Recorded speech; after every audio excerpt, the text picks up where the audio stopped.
జీవులందరకు ఈశ్వర ఈశ్వరుడవు why నిక్కముగా భవాన్ నీవు ఇలా నిస్సందేహముగా లోకస్య లోకపు తమస అజ్ఞానాంధకారముచే అందస్య అంధత్వము పొందిన చక్షు కన్నులు సూర్యుడు ఇవ వలే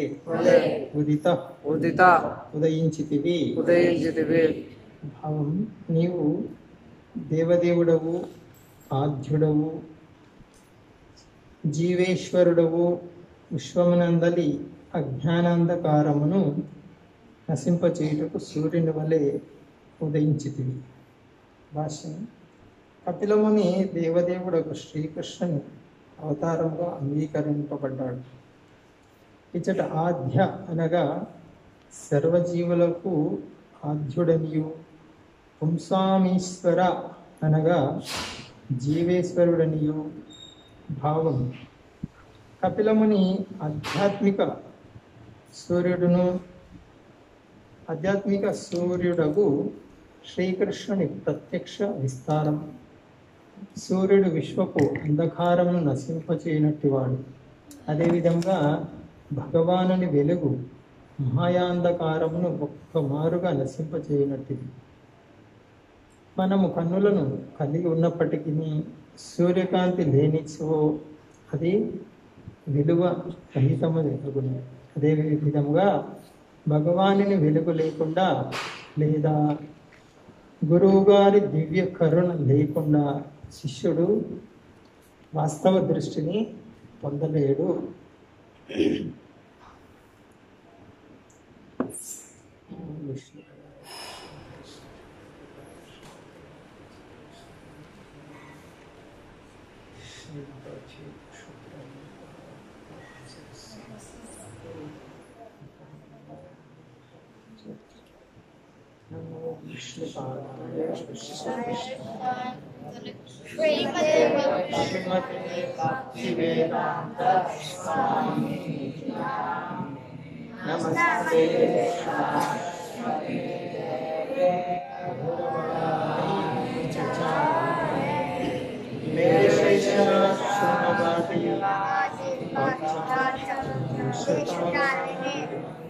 जय श्री कृष्ण चैतन्य प्रभु नित्यानंद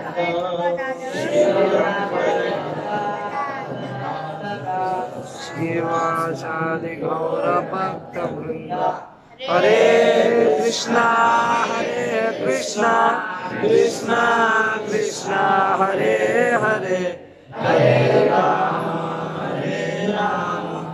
राम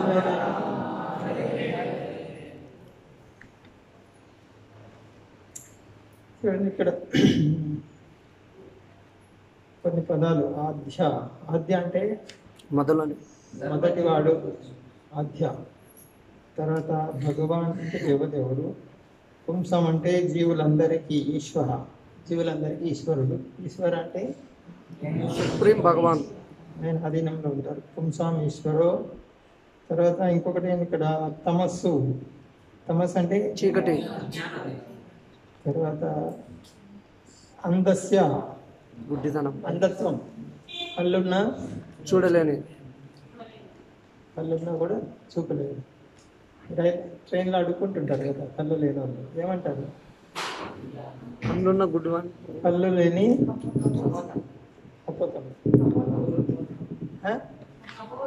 కపోతుంది. మనం కళ్ళున్న గుడ్డి వాళ్ళం, చూపున్న గుడ్డి వాళ్ళం. అది ఇక్కడ దేవుడికి మాట చెప్తుంది. ఆద్యో భగవాన్ ఈశ్వర. భగవాన్ అంటే మొత్తం షడైశ్వర్యాలు సంపూర్ణంగా ఉండాలి. సంపూర్ణంగా అంటే అంత అపరిమితంగా ఉండాలి. ఏమేమి అపరిమితం? బలం, వైరాగ్యం, జ్ఞానం, కీర్తి, సమాధానం. అందం, తర్వాత బలం, వైరాగ్యం, సంపద, జ్ఞానం, పేరు ప్రతిష్టలు, కీర్తి. ఇవి ఏ స్థాయిలో ఉండాలి భగవాన్ అంటే? Unlimited, infinity. ఇక్కడ భగవాన్ సరే ఇవన్నీ ఇక్కడ చూడండి. ఇప్పుడు ఉదాహరణకి 6 ఉన్నాయి, 6 చెప్పాం కదా. వీటిలో ఒకటి జ్ఞానం, తెలివితేటలు అన్నట్టు జ్ఞానం అంటే ఒకరిని మించిన వాళ్ళు ఒకరు ఉంటారు. ఇప్పుడు నీకన్నా ఉన్నతమైన జ్ఞానం ఉన్న వ్యక్తిని చూస్తే నువ్వు సహజంగానే అతని ముందర అతన్ని గౌరవించడము చేస్తావా చేయవా? చేయరా? చేస్తారు. ఏది ఒకవేళ నీకు ఉంటే, ఉదాహరణకి సైంటిస్టులు తీసుకోండి. ఆ సైంటిస్ట్ కన్నా ఇంకా ఉన్నతమైన సైంటిస్ట్ వచ్చినప్పుడు ఆయనకు ఎక్కువ జ్ఞానం ఉందని తెలిసినప్పుడు ఏం చేస్తాడు? ఆయన గౌరవించడం చేస్తారో చేయరు? చేస్తారు. అంతే, అంతవరకు ఎందుకు మీరు స్కూల్లో కాలేజీలో ఎందుకు వాళ్ళకు గుడ్ మార్నింగ్ చెప్తున్నారు?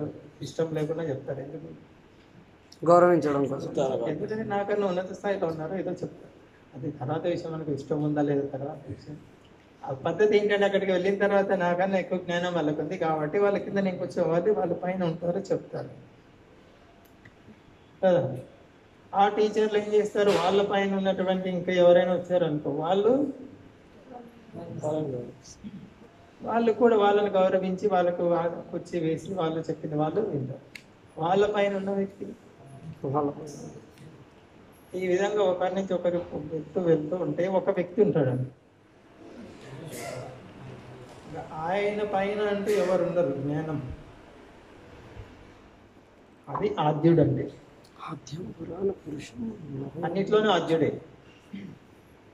జ్ఞానం ఒకటే కాదు, ప్రధాన జ్ఞానం చెప్పి మనకన్నా ఉన్నతమైన స్థాయి ఉంటే తప్పకుండా వాళ్ళ దగ్గరికి వెళ్తాము, వాళ్ళ నాయకత్వంలో ఉండడానికి నాయకత్వంలో ఉండడానికి అని కాదు, గౌరవించడం ఇదైతే చేస్తాం.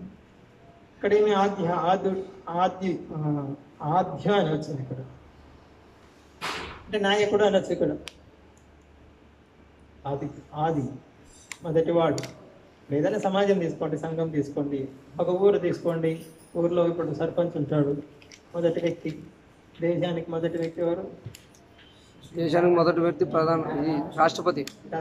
ఈ విధంగా ప్రతి సంఘంలోను సమాజంలోను, ఏది మానవులకే కాదు, ఇది జంతువుల్లో కూడా ఉంటుంది. చూసారా? అనిమల్ వాళ్ళు చూడలేదు ఎవరు? జంతువులకు కూడా నాయకుడు ఉంది. అనిమల్ వాళ్ళు ఎందుకులే, పక్షులు చూడలేదు సాయంకాలం పూట. ఎక్కడ చూస్తాం పక్షులు? ఇంకా సిమెంట్ అడవి, ఎక్కడ పక్షులు కనిపిస్తాయి? ఉంటే కదా పక్షులు వెళ్తూ ఉంటాయి. ఒకటి ముందు పోతుంటే ఒకటి ముందు వెళ్తూ ఉంటే దాన్ని అనుసరిస్తుంటాయి మిగతావన్నీ కూడా. చీమలు చూడండి, ఒకదాని అనుకో. సో అందుకే ఇక్కడ చాలా సహజం, నాయకుడిని అనుసరించే చాలా సహజం. అనుసరించాలి కూడా. అనుసరించకుండా ఉంటే ఏది చేయలేరు, అంత అస్తవ్యస్తం అవుతుంది. ఏ పని చేయలేరు, ఎవరు సంతోషం ఉండదు. ఇక్కడ కపిల భగవాన్ని దేవతి మాత ఆద్యుడవు. ఆద్యుడవు అంటే మొదటివాడు అంటే తర్వాత వాళ్ళు ఉన్నారనే కదా. అనుచరులు లేకుండా నాయకుడు ఎట్లా అవుతాడా?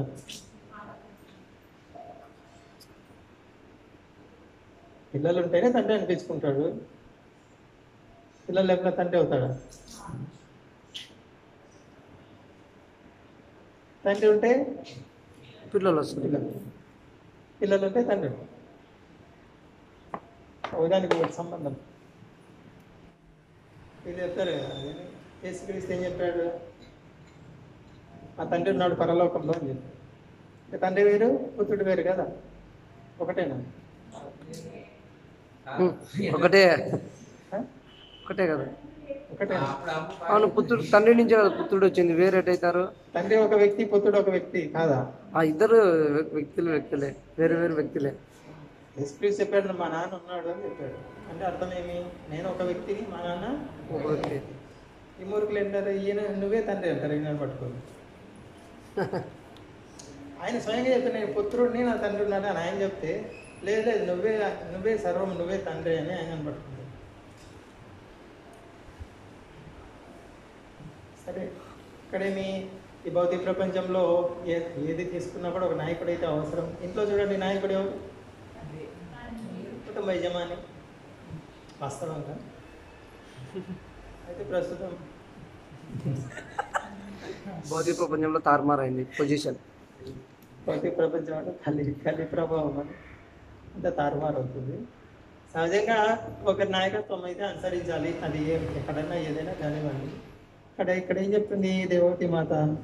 పుంసాం ఈశ్వరో వై భవాన్, జీవులందరికీ ఆద్యుడు అనుభవం చెప్తుంది. ఆద్యుడు అంటే నాయకుడు అనొచ్చు, మొదటివాడు, మూలము, ఆయన నుంచి సర్వం వచ్చింది, ఆయన మీద ఆధారపడి ఉన్నారు. ఇది ఆది మొదటివాడు. అంటే నేను లీడర్గా ఉంటాను, మీకు నాయకుడిగా. నన్ను ఏం అడగద్దు మీరు, మీ అవసరాలు ఏం అడగద్దు, ఊరికి నన్ను నాయకుడిగా పెట్టుకోండి. మీరు మీకు ఏమైనా అవసరం కానీ, సందేహాలు కానీ, ఏదైనా అవసరాలు నన్ను కుటుంబ యజమాని ఉన్నాడు అనుకో. ఆ ఇంట్లో ఉన్నటువంటి అందరికీ నాయకుడుగా నన్ను పెట్టుకున్నారు కుటుంబ యజమానిగా. ఇంట్లో ఉన్న వాళ్ళ బాధ్యతలు స్వీకరించట్లేదు, వాళ్ళ అవసరాలు తీర్చట్లేదు, పట్టించుకోవట్లేదు, నాయకుడు అంటారా? వాళ్ళందరికన్నా అంత ఇంత ఉన్నతమైన స్థితిలో ఉండాలి, వాళ్ళని చూసుకోగలగాలి, వాళ్ళ అవసరాలు తీర్చగలగాలి. అది నాయకుడు అండి. లేకుంటే నాయకుడు అనిపించుకోడు. తిట్లు తింటుంటాడు ఇంట్లో, దేనికి పనికిరావు నువ్వు అని. ఏ అర్హత లేదు నీకు, ఎందుకు ఊరికే కుటుంబ యజమానాన్ని పిలిపించుకుంటున్నావు అంటే ఇక్కడ చూడొచ్చు. ఇప్పుడు చెప్పాం కదా 6, ఈ 6 అందము, ఐశ్వర్యము ఇవన్నీ కూడా భగవంతుడు అపరిమితంగా ఉంటాయి. కాబట్టి జీవుల్లో ఉన్నటువంటి అందము కానీ, జ్ఞానం కానీ, ఐశ్వర్యం కానీ ఇవన్నీ ఎక్కడి నుంచి వచ్చే? భగవంతుడి నుంచి. భగవంతుడు ఇస్తేనే, భగవంతుడి నుంచి వచ్చినవే. కాబట్టి అందరికన్నా నీకన్నా ఇంకొకరు అందమైన వాళ్ళు ఉండొచ్చు, అతనికన్నా ఇంకొక అందమైన వాళ్ళు ఉండొచ్చు, ఈ విధంగా. కానీ కృష్ణుడి దగ్గరకు వచ్చేసరికి అందానికి పరాకాష్ట అంటే ఆయనకి ఆ అందానికి సమానం కానీ, ఉన్నతమైనది కానీ ఉంటుంది. ఇది ఇక్కడ ఆద్య. మనందరం కోరుకుంటాం కదా అందంగా కనిపించాలని, కోరుకోరా? కోరుకుంటున్నాం కాబట్టి ఇన్ని రకాలు అన్ని ఉండేది. బట్టలు కానీ, చెప్తున్నారు మీ డిజైనింగ్ కానీ అన్ని. అందరూ అద్దం ముందర గంటలు నిలబడతారు. అప్పుడు తెలియదు, బాగా కనిపించాలి. కృష్ణ ఉంది, సహజంగానే ఉంది. అది కృష్ణుడు యొక్క అంశ కాబట్టి, కృష్ణుడు సర్వాంగ సుందరుడు కాబట్టి, సందర్భ కోటి కమనీయ సందర్భ మన్మధుడిని కూడా ఆకర్షించేస్తాడు. అంత అందం కాబట్టి కృష్ణుడిలో అంశ కాబట్టి జీవుడు కోరుకుంటాడు సహజంగానే అందంగా ఉండాలని. జీవుడు కోరుకుంటాడు, తప్పేం లేదు. కానీ శరీరాన్ని అందంగా పెట్టాలని చూస్తాడు, అది పొరపాటు చేస్తాడు ఇక్కడ.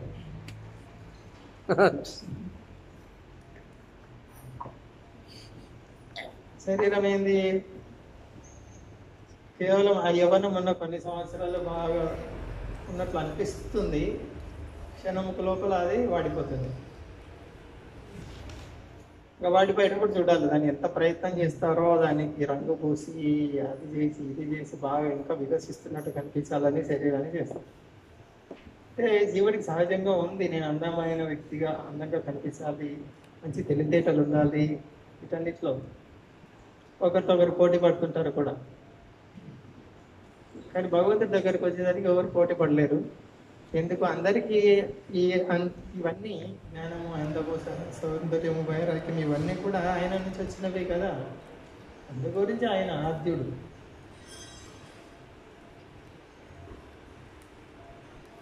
చాలా చోట్ల వస్తుంది భగవద్గీత, భాగవతం, బ్రహ్మ సంహిత. ఈశ్వర పరమకృష్ణ సచ్చిదానంద విగ్రహ ఆది అనే పదం వస్తుంది కదా. అనాది రాది. ఎవరు ఆది? గోవిందుడే ఆది. దేనికి ఆది? భాగవతం వస్తుంది. జన్మాద్యస్య యతః జన్మ ఆది యస్య యతః జన్మ ఆది ఇక్కడ ఉన్నటువంటి సృష్టి సకల చరాచర సృష్టి మొత్తానికి ఆది ఎవరు? ఓం నమో భగవతి వాసుదేవాయ. వాసుదేవుడు సర్వానికి మూలం నువ్వే. చిన్నటి శ్లోకం అది. భగవద్గీతలో అర్జునుడు కూడా చెప్తాడు కదా, పరబ్రహ్మ పరంధామ పవిత్రం పరమం భవాన్ ఆదిదేవం. అక్కడ కూడా చెప్తున్నాడు, నువ్వు ఆది దేవుడివి, నువ్వే ఆది, సర్వానికి ఆది నువ్వే. పురుషం శాశ్వతం. పురుష అంటే వ్యక్తే కాదా? పురుష అంటే వ్యక్తి కాదా? నిరాకారమా? పురుష నాయకుడికి ఆకారం ఉంటుందో ఉండదా? ఉంటుంది. నాయకుడికి పేరు ఉంటుంది, రూపం ఉంటుంది, ఉండదు? ఉంటుంది. ఈ మూర్ఖులు ఏం చెప్తారు? దేవుడికి రూపం లేదు, పేరు లేదు, అది లేదు, ఇది లేదు అంటారు. పేరు లేనోడు, రూపం లేనోడు నీకు నాయకుడు ఎట్లా అవుతాడు? దాని అర్థం ఏంది? నువ్వు మెంటలోడు అని అర్థం అవుతుంది. రూపం లేదు, ఎక్కడ మీ నాయకుడు అంటే అక్కడ, ఎక్కడ అంటే అది అక్కడ, ఎక్కడ ఎవరు మీ నాయకుడు? పేరు లేదు, రూపం లేదు, ఆయనకు అడ్రస్ లేదు, ఆయనకు ఒక అభిప్రాయము అభిరుచి అంటే ఏం లేదు, ఆయనకు లేదని చెప్పి ఎవరు ఏమన్నారో వాళ్ళకి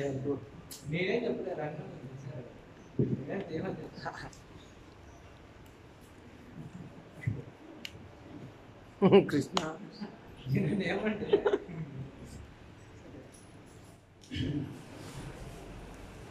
భగవంతుడికి రూపం ఉందనే స్పష్టంగా అర్థమవుతుంది ఈ శ్లోకంలో. ఆది పురుషుడవు గోవిందం ఆది పురుషం. పురుష అంటే వ్యక్తి, వ్యక్తి అంటే రూపం ఉంటుంది, ఆయనకు ఒక చిరునామా ఉంటుంది, ఆయన కార్యకలాపాలు ఉంటాయి. అది ఇది చాలా పెద్ద దుర్భాగ్యం అన్నమాట. దేవుడికి రూపం లేదు, నామం లేదు, అది లేదు, ఇది లేదు, ఏమి లేదు, తొండ లేదు, తోకం లేదు, ఏం లేదు. దేవుడు ఏం దేవుడు? దేవుడు డు అంటేనే వ్యక్తి. దేవుడు అంటే వ్యక్తి. ఇప్పుడు రాముడు, కృష్ణుడు అంటే వ్యక్తిని సూచించే పదం అది. రాముడు వచ్చాడా అంటే వ్యక్తి వచ్చాడా కాదా అని అర్థం. రామ అంటుంటారు, రామనామం చెప్తారు, కృష్ణనామం చెప్తారు, మళ్ళీ రూపం లేదు, వ్యక్తి కాదు. వ్యక్తి కాదంటారు. పేరు ఎట్లా వచ్చింది వ్యక్తి కాకుండా? ఇంకా కొన్ని మతాలు చాదస్తం ఏంటంటే రూపం లేదు దేవుడికి, రూపం గురించి మాట్లాడకూడదు, పేరు గురించి మాట్లాడకూడదు, దేని గురించి మాట్లాడకూడదు. మాట్లాడకూడదు అంటే అదేం దేవుడు? అదేం దేవుడు? దేవుడి గురించి మాట్లాడకూడదు అంటే ఏం నాయకుడు, ఏం లక్షణాలు, ఏం అందుకే ఏం ఉండదు అక్కడ. ఎవరికి అట్లా చూస్తారు ప్రార్థన, ఎవరికి ప్రార్థన చేస్తున్నారు వాళ్ళకే తెలియదు. శివ విగ్రహ ఆరాధన ఖండించాలంటారు. బుర్ర ఉంటే కొంచెమన్నా ఎవరు ప్రార్థన, గాలికి ప్రార్థన చేస్తున్నామా? ఆకాశంలో ఆకాశాన్ని ఎవరు? పక్షులా నీకు దేవుడు? క్రిమి దోమలు తిరుగుతుంటాయి, దోమల ఎవరు నీ దేవుడు? ఒక రూపం లేదు, ఒక అడ్రస్ లేదు. కానీ వైష్ణవ తత్వం ఏంటి? దేవునికి రూపం ఉందని. విష్ణువు ఆద్యుడు, ఆద్యం పురాణ పురుషం. పురాణ పురుషుడు. ఎంత పురాణం? చాలా పురాణ పురుషుడు. నవయవనం అయిన వ్యక్తి, భగవంతుడి వ్యక్తి అనేది వైష్ణవ తత్వంలో వస్తే కానీ స్పష్టంగా అర్థం కాదు. ఇది ఆధ్యాత్మికంలో చాలా ఉన్నతమైనటువంటిది భగవంతుడి వ్యక్తి అనేది తెలుసుకోవడం. అందు గురించి చూడొచ్చు ఎక్కువ మంది ఉండరు. ఎందుకు వైష్ణవ తత్వాన్ని ఎక్కువ లేరు? వైష్ణవుల సంఖ్య కారణం ఏమంటే భౌతిక ప్రపంచమే తమో. తమో అంటే చీకటి, జ్ఞానం లేదు, తెలివితేటలు లేవు, చీకట్లో ఇరుక్కుపోయిద్దాం. ఇక్కడ ఉంది కదా, లోకస్య తమసాంధస్య. తమోగుణ లక్షణం ఏంటి? తమోగుణ లక్షణం అజ్ఞానం,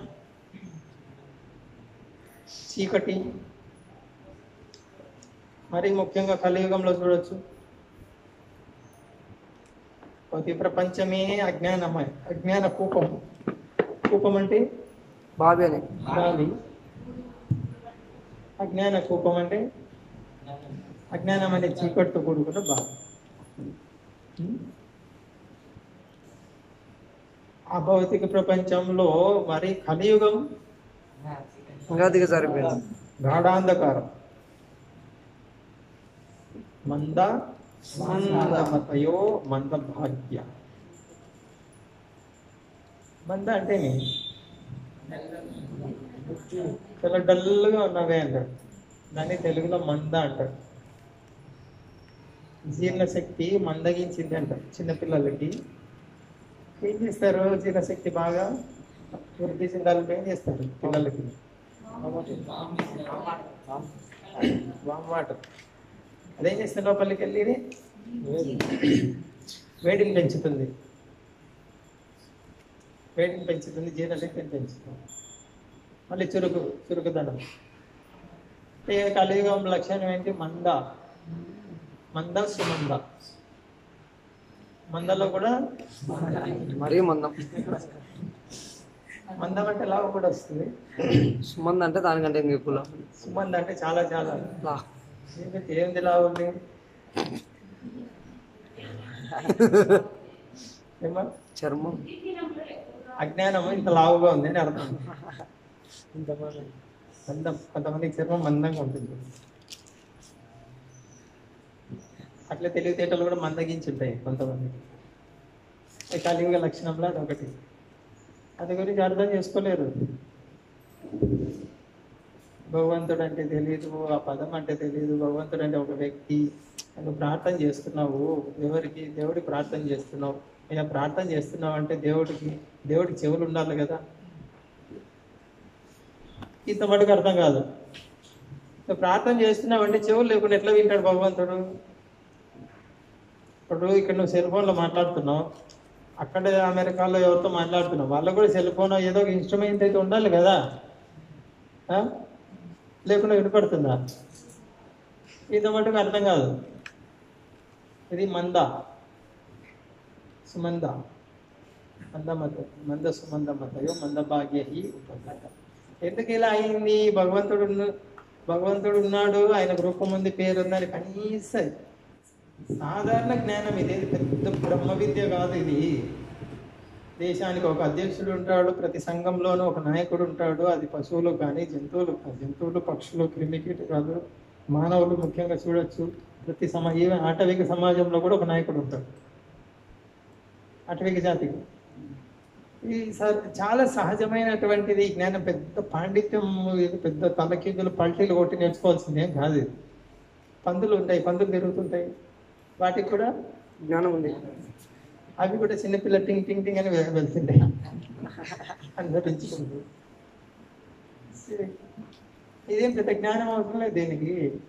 అయితే మరి ఎందుకు మనకు అర్థం కావట్లేదు? కలియుగంలో ఇంత ఘోరం అంటే కలియుగ లక్షణం మంద. ఏంటి మందగించింది? పూర్తిగా మందగించింది. మూడ అంటే గాడిదలాగా రాత్రి వాళ్ళు కష్టపడి 4 మెతుకుల కోసం కష్టపడడం తప్ప వేరే ఏ విషయాలు తెలియదు. పక్షులు కష్టపడుతున్నాయా తిండి కోసం? మనిషి కష్టపడినంత. జంతువులు ఏవి కష్టపడట్లేదు. ఈ ఆధునిక మానవుడే పెద్ద పెద్ద చదువులు చదివి మిగతా జంతువులు, పక్షులు, క్రిమికీటకాలు, గాడిదలు, జంతువుల కంటే కూడా చాలా కష్టపడాల్సి వస్తుంది ఆ 1-2 పూట్ల తినేదానికి వస్తుంది. అంత అభివృద్ధి చెందాం మనం. బ్రెయిన్ డల్ అయిపోయింది పూర్తిగా. ఎవరు అర్థం చేసుకునే స్థితిలో లేడు. రోజు 14 గంటలు కష్టపడితే 2 పూట్ల తినేది. అదేంటి ఆడుతూ పాడుతూ తిరుగుతున్నాయి, చెట్ల మీద ఎగురుతున్నాయి, అడ్డు తిరుగుతున్నాయి. అవి ఆరోగ్యకరంగా ఉన్నాయి, వాటికి ఆసుపత్రులు లేవు, ఫైనాన్షియల్ ప్రాబ్లం లేదు, బీపీ లేదు, షుగర్ లేదు. నాకెందుకు వచ్చి పడ్డాయి ఇవన్నీ? ఒక్కడన్నా ఆలోచిస్తున్నాడు? ఎవరు ఆలోచించేవాడు లేడు. అది మందమతి అండి. చుట్టూ ఉన్నటువంటి ఎన్ని జీవులు ఆనందంగా ఉన్నప్పుడు నేను ఒక్కడిని ఎందుకు ఇంత టెన్షన్ పడాలి? నాకెందుకు? కొని తెచ్చి పెట్టుకున్నాం. ఇది ఎలా తెచ్చి పెట్టుకున్నాము? భగవంతుని మర్చిపోయావు. అది మందమతి. ఈ కలియుగ లక్షణమే అది. కలియుగ భాగవతంలో 8 తగ్గుతుంటాయి కలియుగంలో. ఏవి? ధర్మం, దయా, సత్యం, శౌచం, ఆయు, బల, స్మృతి, క్షమ. 8 అంశాలు తగ్గుతుంటాయి. మొట్టమొదటిది దయ. మొట్టమొదటిది ఇది మొత్తానికి అయితే 8 ఒకటి దయ. చూస్తున్నారు కదా, ఎవరైనా పట్టించుకుంటున్నారండి, కళ్ళెదురు చంపుతుంటే కూడా వీడియో తీస్తారు ఎంజాయ్ చేయడానికి. ఇది చూడు, ఇది చూడు, ఎవరు పట్టించుకునే వాళ్ళు లేరు కళ్ళెదురు చంపుతుంటే కూడా. కానీ ఒకప్పుడు అయ్యో ఒకటే ఒక దెబ్బ వేసినా కూడా చేతితో నలుగురు చుట్టుకునేవాళ్ళు. ఎందుకు కొడుతున్నావు, ఏం తప్పు చేశాడు అడిగేవాళ్ళు. ఇప్పుడు కొట్టేది పక్కన పెట్టు, చాకు తీసుకొని ఎన్ని కోట్లు పొడిచినా కూడా ఎవరు అడిగేవాళ్ళు. ఇంకా చూస్తుంటారు బాగా, ఎలా వస్తుంది రక్తం, ఎలా వస్తుంది, ఎలా పొడుస్తున్నాడు, పట్టించుకునేవాళ్ళు. తగ్గిపోయింది దయ. కుటుంబంలో కూడా దయ, ఏది సహజంగా తల్లిదండ్రులు పిల్లల పట్ల దయ చూపెట్టాలి, అది కూడా పోయింది. ఇప్పుడు వాడు ఏడుస్తుంటాడు, పోయో మరో నాకు మ్యాథ్స్ రాదో అంటే, నువ్వు ఇంజనీర్ కావాల్సిందే, సచ్చినా బతికినా పో, ఎల్కేజీ నుంచి ఐఐటి మ్యాథ్స్ చదువుకుంటాడు. కానీ కాదు, ఐఐటి అంటే ఏందో తెలీదు, 5వ తరగతికి ఐఐటి మ్యాథ్స్ సిలబస్ పెట్టిస్తారంట తల్లిదండ్రులు. ఈ తల్లిదండ్రులు చెప్పండి, దయ ఉందా కొంచెమన్నా? ఏ దయ ఉన్నాడు అట్లా చేస్తాడా? ఇంకా బిడ్డ వికసించలేదు, బుద్ధి వికసించలేదు, తీసుకువెళ్ళి అక్కడ నరక కూపంలో పడేస్తాడు. ఎవరి దగ్గర పంపిస్తారు చదవడానికి? మూర్ఖుల దగ్గరికి. రోబోట్ మిషన్, తెలుసా రోబోట్ అంటే? ప్రింటింగ్ మిషన్లో కొంచెం కూడా మనసు, హృదయం అంటే ఏముండదు. డబ్బులు రావాలి, డబ్బుల కోసం చెప్పాలి, అంతే. రోబోట్ లాగా పనిచేస్తారు. వాళ్ళ ముందర కూర్చోబెడతాం 10 గంటలు మన పిల్లల్ని కొడుకుంటారు. తల్లిదండ్రులు దయ ఉందా? ఎక్కడుంది దయ? తగ్గిపోయింది దయ, దాక్షిణ్యంలో. అందు గురించి ఈ పిల్లలు కూడా ఎలా తయారవుతారు పెద్దసరికి? ఆ రోబోట్ కింద చదువుకున్నాడు కాబట్టి ఈయన మహా రోబోట్ అవుతారు. వీళ్ళు ఏమంటారు, పెద్ద చదివించాము, చదివించావు, ఎంత కావాలి చెప్ప నెలకు? ముసలోడు అయ్యావు, 2000 సరిపోదు నీకు, పోనీ 3000 తీసుకో. అది కాదురా నాయన, నేను ఇంత చదివించాను, కొంచెం దగ్గర కూర్చొని ఏం మాట్లాడేది? అంత మాట్లాడావు చిన్నప్పుడు, ఎల్కేజీ యూకేజీలోనే తీసేసారు, పడేసావు వ్యాన్లో. అప్పుడు తెలియలేదు మాట్లాడేది, కూర్చోబెట్టి ప్రేమతో. ఇప్పుడు నన్ను కూర్చోమంటాను, మెషిన్ లాగా తయారు చేసావు నన్ను. సావు నీ సావుతో. ఇన్ని రోజులు చదివించావు, పెట్టుబడి పెట్టావు, నీకు 1000, 2000, 3000 తీసుకొని సావు. అదే జరిగేది దయ. తన ధర్మం క్షీణించిపోయింది. ఏదో విధంగా డబ్బులు సంపాదించే చాలు. ఎలా సంపాదించావు ఎవరు అడిగేది లేదు. ఇంతకుముందు కనీసం కుటుంబ సభ్యులైన, ఇంట్లో ఉన్నటువంటి స్త్రీలు వాళ్ళు వీళ్ళు అడిగేవాళ్ళు, అయ్యా ఈ డబ్బులు ఎక్కడి నుంచి సంపాదించావు, తప్పు మార్గంలో వచ్చిందో, ఎలా వచ్చింది, అది వద్దు వద్దు అని చెప్పేవాళ్ళు. ఇప్పుడు ఎవరు లేరు. ఇంట్లో వాళ్ళు కూడా దాదాపు నశించిపోయింది. అది కూడా డబ్బులు తెచ్చావా లేదా, నువ్వు కింద పడ్డావా, ఏం చేసావు, పైన పడ్డావా, మోసం చేసావా, ఏం చేసి ఎవరు అడిగేవాళ్ళు లేరు. డబ్బులు తెచ్చావా లేదా అంతే. మేము ఎంజాయ్ చేయాలి, మాకు టీవీ కావాలి, డిస్కనెక్షన్ కావాలి, చికెన్ మటన్ కావాలి. ఆదివారం అయితే ఫ్యామిలీ ప్యాక్, కర్మ ప్యాకేజ్ కావాలి ఇంటికి. దీనికి అన్నిటి సంపాదిస్తున్నావా లేదా? ఎక్కడ ధర్మం గురించి ఎవరు అడుగుతున్నారు?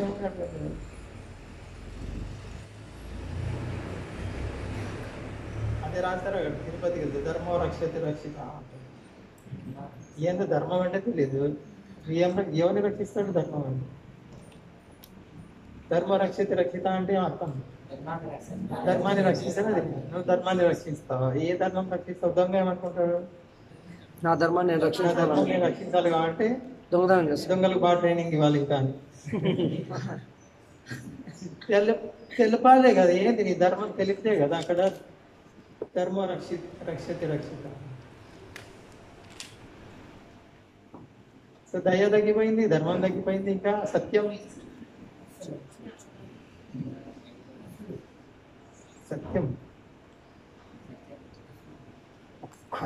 మంచినీళ్ళు తాగినట్టు గడగడగడ అబద్ధాలు మాడేస్తారు. క్షణం లోపల మాటలు మారేస్తారు. ముఖ్యంగా ఈ సెల్ ఫోన్ వచ్చిన తర్వాత ఘోరం అంటారు. పొద్దుటూరులో ఉంటాడు, ఇంట్లోనే బస్ ఎక్కాను మైదుకూరులో ఉన్నాను అంటాడు. నేను చాలాసార్లు విన్నా. బస్సులో పోతున్నా పొద్దుటూరులో బస్సు వాళ్ళు చెప్పింటారు ఈ టైంకి రావాలి. ఏం చెప్తాడు, కాజీపేట దగ్గర ఉంది బస్సు అని చెప్తాడు పొద్దుటూరులో ఉంటే. తర్వాత లేట్ అయిందంటే అది బస్సు పంచర్ అయింది అక్కడ.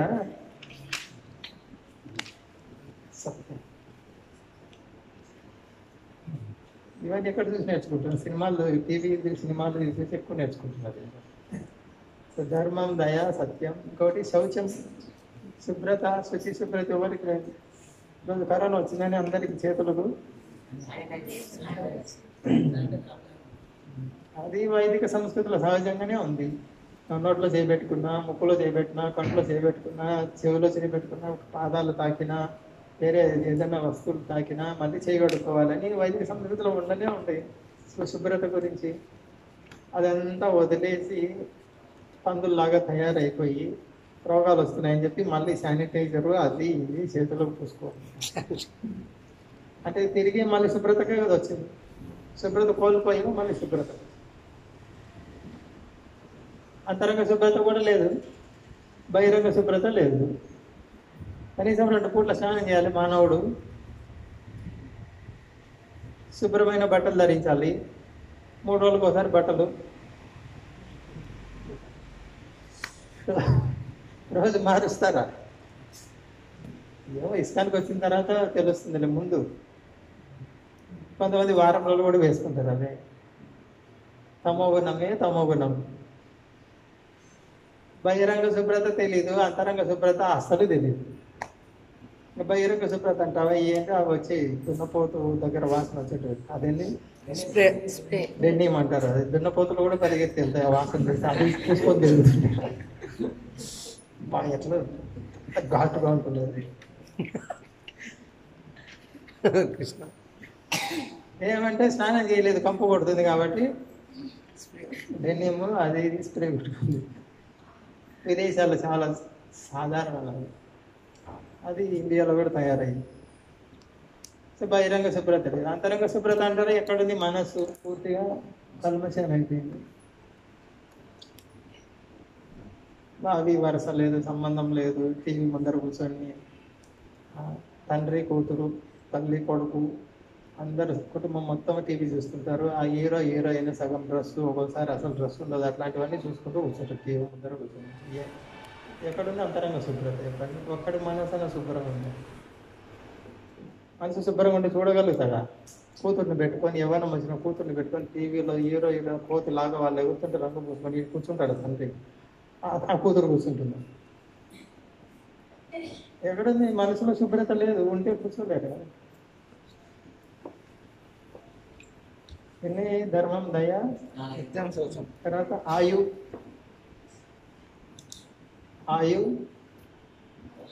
బల. ఆయుష్ తగ్గిపోతుంది, బలం తగ్గిపోతుంది.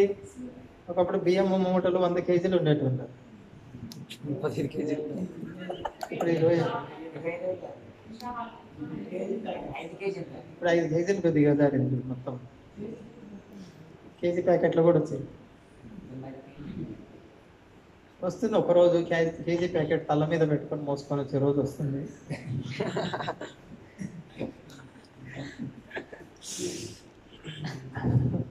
కేజీ ప్యాకెట్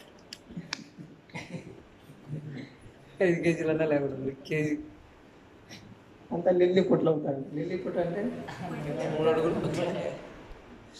ఏం చేస్తారు? కేజీ ప్యాకెట్ తల మీద పెట్టుకో. సో బలం తగ్గిపోయింది. తర్వాత ఆయు, బల, స్మృతి, జ్ఞానం, జ్ఞాపక శక్తి లేదు, పోయింది. సాకలోళ్ళు మేలు. ఎన్నో ఇళ్ళ బట్టలు తీసుకెళ్తారు. ముఖ్యంగా బనీన్లు తెల్లవి అందరూ ఒకలాగానే ఉంటాయి. ఖచ్చితంగా గుర్తుపడతారు, ఇది వీళ్ళది, అది వాళ్ళది, ఇది వీళ్ళది. రైతులు ఉన్నారు కొంతమంది, అదే వైశ్యులు పల్లెల్లో, చదువురాని వాళ్ళు చక్రవడ్డీ, బారు వడ్డీ అన్ని వడ్డీలు నోటుకొని తెప్పేస్తారు. సంవత్సరానికి ఇంత అవుతుంది, అది అవుతుంది, ఇది అవుతుంది చెప్పేవాళ్ళు లేరా? రోజు గంట ఇప్పటి వాళ్ళని అడుగు, రెండు రెండు కలిపితే ఎంత నాన్న అంటే నా క్యాలిక్యులేటర్ ఇవ్వంటాడు ముందు. చక్రవడ్డీ బారు వడ్డీ తర్వాత విషయం. జ్ఞాపక శక్తి వెళ్ళిపోయింది, ఇది మంద, తెలివితేటలు బాగా మందగించిపోయాయి. ఇటువంటి స్థితిలో దేవుడు, వ్యక్తి, దేవుడి ఒక లోకం ఉంది, ఎక్కడ అర్థమవుతాయి? స్మృతి. ఆ స్మృతి పోయింది కాబట్టి భగవంతుడు ఎంతో కరుణతో మెమరీ కార్డు ఇచ్చారు. ఇది పోయింది, కార్డు రూపంలో ఇచ్చాడు భగవంతుడు. ఎంత కరుణామయుడు. సెల్ ఫోన్లో రిమైండర్ ఇచ్చాడు. మళ్ళీ ఎందుకు ఇవన్నీ ఇచ్చారు? గుర్తుకు చేసుకో. ఇది పోయింది కాబట్టి జ్ఞాపక శక్తి. ఒకప్పుడు అన్ని గుర్తు పెట్టుకునే వాళ్ళు, గురువు నుంచి వింటూనే అన్ని గుర్తు పెట్టుకునే వాళ్ళు. లిస్టు కూడా ఇప్పుడు ఇంట్లోకి కూరగాయలు ఏదన్నా సరుకులు కావాలి, ఒకప్పుడు ఊరికే ఇది ఇది ఇది అని చెప్తేనే మనసులో పెట్టుకొని వెళ్ళిపోయేవాళ్ళు. ఇప్పుడు కష్టం, వెళ్తే ఒకటి తెస్తాడు, ఒకటి తేలేడు. మళ్ళీ అందుకని రాసుకొని వెళ్ళాలి. అదే పని.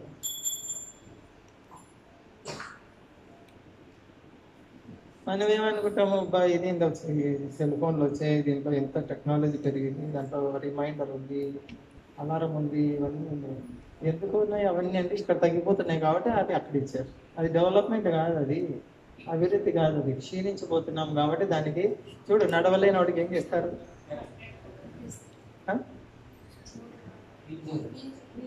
చేతికి కర్రను లేకుంటే ఇదేమి అంటే సపోర్ట్ కదా. అది నీకు మెమరీ పవర్ అంతా లాస్ అయింది కాబట్టి మెమరీ కార్డు, రిమైండరు ఇవన్నీ ఇచ్చారు. అది పట్టుకొని ఎంత టెక్నాలజీ పెరిగింది చూడు, ఏంది పెరిగింది, ఇది డౌన్ అయిపోయింది, అది చెప్పుకో మొట్టమొదట. అది రాదు. ఎంత దిగజారిపోయిందంటే దేవుడు, తండ్రి అంటే పిల్లలు ఉంటేనే తండ్రి అనేది కూడా తెలీదు. ఎద్దు ఈనిందంటే ఈనిందా, ఘాటి కట్టేసి పాలు పిండు.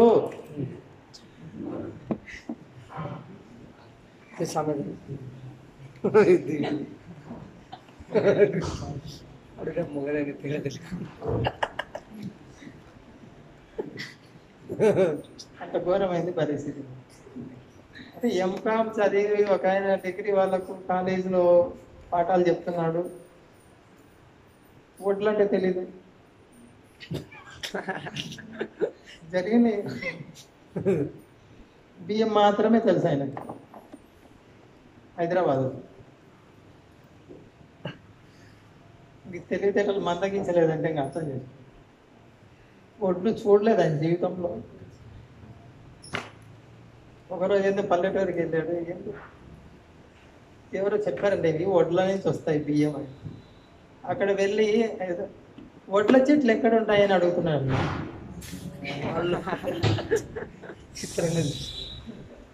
ఓరిచేల పక్కన నడుస్తున్నాడు, అక్కడ ఉన్న రైతున్నాడు, ఒడ్ల చెట్లు అంటే ఎక్కడ ఉంటాయి, ఎంత ఎత్తు పెరుగుతాయి చెట్లు, చాలా ఎత్తు పెరుగుతాయి ఆ చెట్లు అని.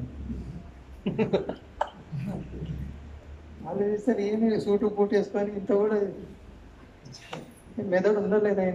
వరి చేల పక్కన నడుస్తున్నాడు, ఒడ్ల చెట్లు ఎక్కడ ఉంటాయి అంటారు, మొక్కలు పక్కనే పెట్టుకొని. అంటే మొక్కకు చెట్టుకు తేడా కూడా తెలియదు. ఎంకామ్ చదివి మళ్ళీ పిహెచ్డి కూడా చేస్తున్నాడు. ఇది వాస్తవం జరిగింది. పాలు ఎక్కడి నుంచి వస్తాయి అని అడుగు సిటీలో పిల్లలు. డైరీ మిల్క్ నుంచి వస్తాయి. డైరీ పక్కన షాప్ ఉంది, దాంట్లో చేస్తాయి పాలు. అందుకంటే దయ, నిర్దాక్షిణ్యం, ఆవులు చంపేది, గేదెలు చంపేది, వాళ్ళకి చంపుతుంటే అది దయ ఎట్లా వస్తుంది? పాలు ఆవు నుంచి వస్తాయి, తాగుతున్నామని తెలిస్తే కొంచెం దయా దాక్షిణ్యాలు వస్తాయి. ఆ పాలు ఎక్కడి నుంచి వస్తాయంటే మా నాన్న తెస్తాడు పక్కనే మార్కెట్లో నుంచి. పడుకోమని పడుకో.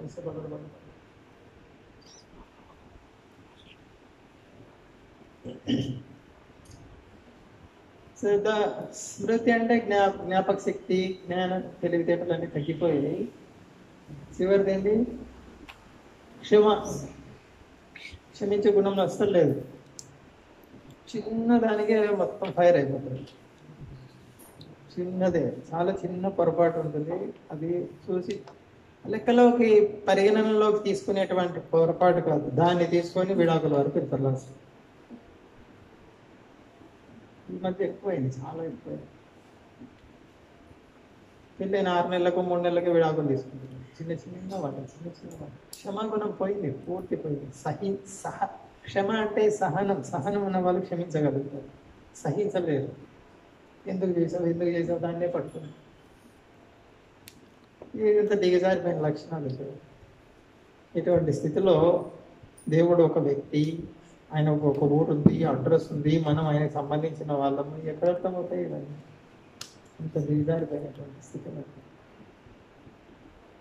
మందా. సరే, ఇక్కడ ఏం చెప్తున్నారు? ఇంకా ఆద్యుడు ఆయనే నాయకుడు. ఇంకొకటిగా నిత్యానం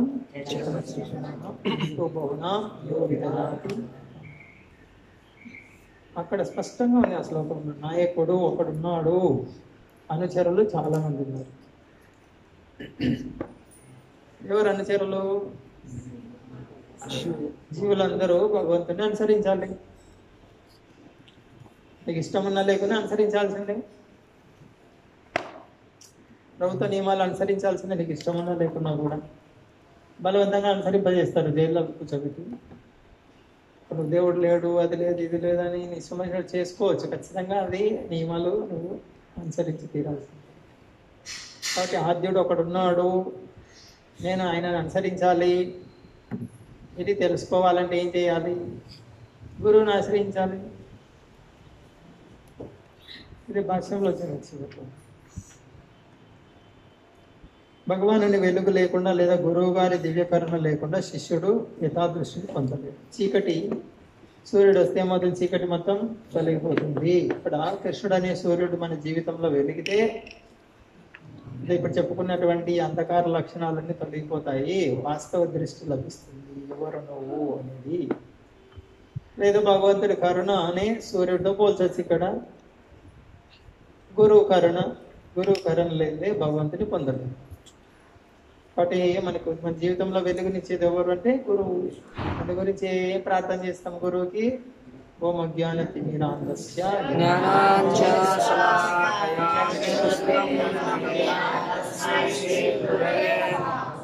అర్థం ఎంతమందికి తెలుసు?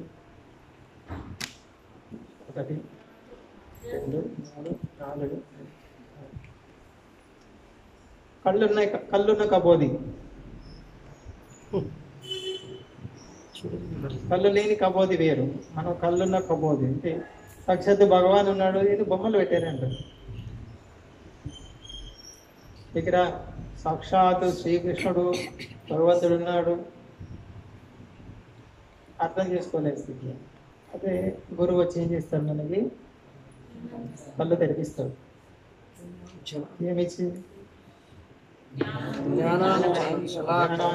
జ్ఞానం అనే కాటుక పుస్తకం కళ్ళకి. అప్పుడు కళ్ళకున్న పొరలు తొలగిపోతాయి. అందుకే దేవవతి మాత, నువ్వు సూర్యుడు ఇలాంటి వాడివి నా జీవితంలో ఉదయించావు. అంటే దీని అర్థం ఏంటి? మన జీవితంలో ఎప్పుడైతే గురువు ప్రవేశిస్తాడో అప్పుడు జీవితంలో వెలుగు ప్రవేశించింది. గురువు సిద్ధమే ప్రవేశించడానికి, మనం గేట్ తెరిస్తే. భగవంతుడు ఎలా సిద్ధంగా ఉంటాడు ఎప్పుడు జీవుడికి సహాయం చేయడానికి, గురువు కూడా సర్వవేళలా సంసిద్ధంగా ఉంటాడు. ఏ విధంగా అయితే సూర్యుడు అందరికీ ఆహ్వానం పలుకుతున్నాడు, రండి మీరు బయటికి రండి, వెలుగు వేడి తీసుకోండి. మనం ఏం చేయాలి? తలుపు తెరవాలి, వెలుతురు తీసుకోవాలంటే సూర్యుడి నుంచి. అదేవిధంగా నేను కష్టాల్లో ఉన్నాను, నా కష్టాలు ఉన్నాయి, చీకట్లో ఉన్నావు, సూర్యుడు వెలుతురు ఉచితంగా దొరుకుతుంది, తలుపు తెరువు. అంతే, అది నీ చేతిలో ఉంది, తలుపు తెరిచేది. మన జీవితంలో ఈ అంధకారం తొలగాలి, అజ్ఞానం తొలగాలంటే గురువుని ఆశ్రయించాలి. గురువు సిద్ధంగా ఉన్నాడు ఆశ్రయం ఇవ్వడానికి, మనం తీసుకునే దానికి సిద్ధంగా ఉన్నాము. అది చూడాలి. ఇక్కడ దేవతి మాత చూడొచ్చు, ఆశ్రయించింది, గురువుని ఆశ్రయించింది. నా జీవితంలో సూర్యుడు నువ్వే, నా జీవితం మొత్తం చీకటితో నిండిపోయింది, స్వామి నువ్వే సూర్యుడివి. హృదయం, మన హృదయం అయితే మొత్తము అజ్ఞానంతో నిండిపోయింది, చీకటి. అసలు భక్తినాథ్ ఠాకూర్ పాట ఉంది కదా, కృష్ణనామం సూర్యుడు, అదేది హృదయలో అరుణ పూర్వ దాంట్లో వస్తుంది. దాంట్లో చివరిలో వస్తుంది హృదయగగన విరాజ. నామము ఆధ్యాత్మిక లోకం నుంచి ఇక్కడికి వచ్చింది. నీ హృదయం అంధకారంతో ఉండి, అంధకార హృదయంలో ఈ కృష్ణనామం అనే సూర్యుడు వెలుగుతాడు. జపం కీర్తన చేస్తే అప్పుడు అంధకారం మొత్తం తొలగిపోతుంది.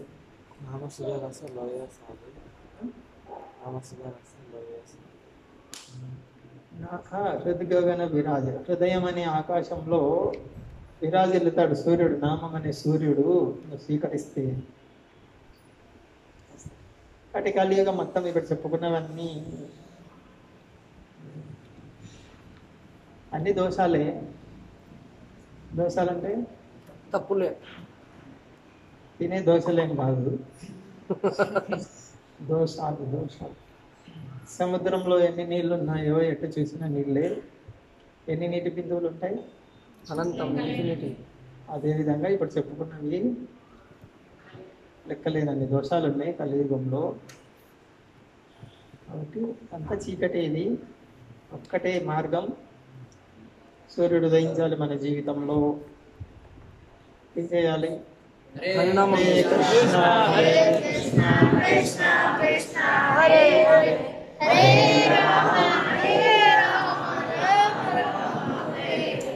నిత్యము జప కీర్తనలు, నామము, స్మరణ ఉచ్చరించుకుంటూ ఉంటే చీకటికి రానే రాదు. సూర్యుడికి దగ్గరగా నువ్వు ఉంటే చీకటి ఎప్పుడు, చీకటి వచ్చే ప్రసక్తే లేదు. మనం ఒక్కటే దృష్టిలో పెట్టుకోవాలి, నేను సంతోషంగా లేను అంటే సూర్యుడి నుంచి దూరం అయ్యాను కాబట్టి చీకటి నన్ను ఆవహించి, ఒక్కటే గుడ్డి గుర్తు, వేరే నామం నుంచి దూరం అయ్యాను కాబట్టి మాయ నన్ను ఆవహించింది కాబట్టి నాకు కష్టం అనిపిస్తుంది. ఇక ఎవరు కష్టమేం కాదు, మనకి ఎవరు కష్టపెట్టే వాళ్ళు లేరు. వాస్తవంగా ఈయన వల్ల నాకు కష్టం వచ్చింది, ఆయన వల్ల కష్టం వచ్చింది, ఎవరి వల్ల కష్టం రాలేదు. నీకై నవ్వే సూర్యుడి నుంచి దూరం అయ్యావు కాబట్టి చీకట్లో పడ్డావు. అది వాస్తవం. మన పరిస్థితి చూసుకోవాలి. కృష్ణుడు అనే సూర్యుడిని ఎలా స్వీకరించాలో, జీవితంలో ఎలా ఉదయింప చేసుకోవాలో ప్రభుపాద ఇంత సుస్పష్టంగా ఇచ్చారు.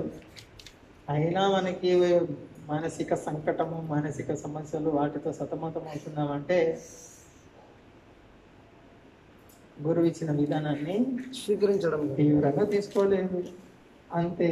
వేరే కారణమే లేదు. ఆయన చీకట్లో మనకే మనమే ఇంకా కొంచెం చీకటి ఉండనివ్వు నా జీవితంలో అని. కాబట్టి గురుముఖ పద్మవాక్య ఇక్కడ చూడొచ్చు. దేవతి మాత, అయ్యా నువ్వు నా పుత్రుడు ఏం కాదు, నా గురువు, నువ్వు భగవాన్, నువ్వు చెప్పు నేను స్వీకరిస్తాను.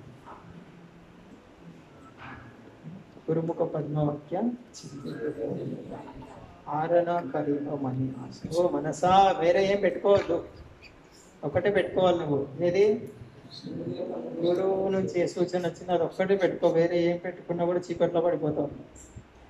చూడచ్చు, భక్తి ఆచరిస్తున్నాము, ఇంకా మనకి చీకటి, మాయా, బాధలు అది ఉన్నాయంటే గురుముఖ పద్మవాక్యాలు ఇంకా మన జీవితంలో స్వీకరించలేదు కదా.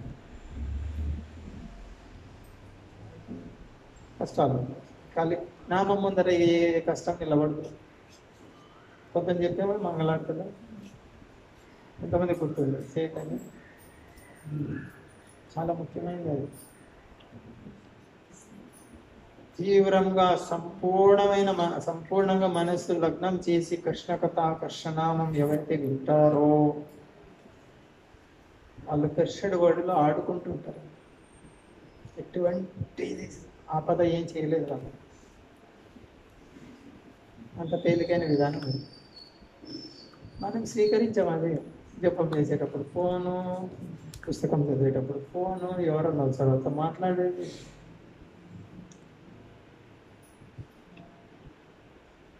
దానివల్ల దిగజారిపోతాం.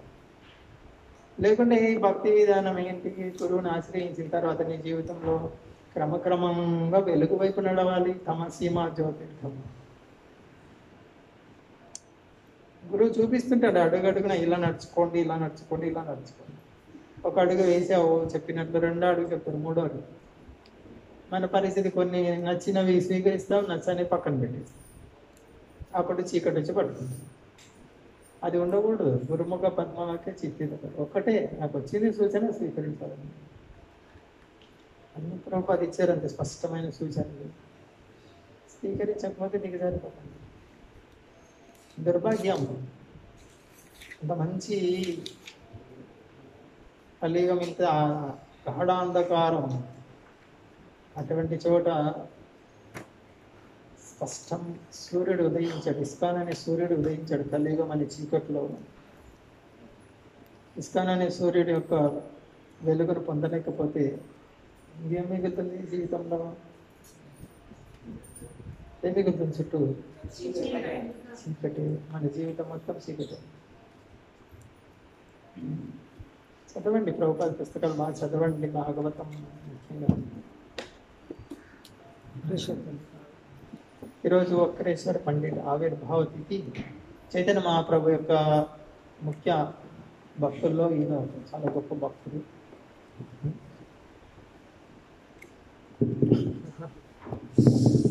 లోక్నాథ్ ప్రభు చెప్తారా వక్రేశ్వర పండిట్ గురించి?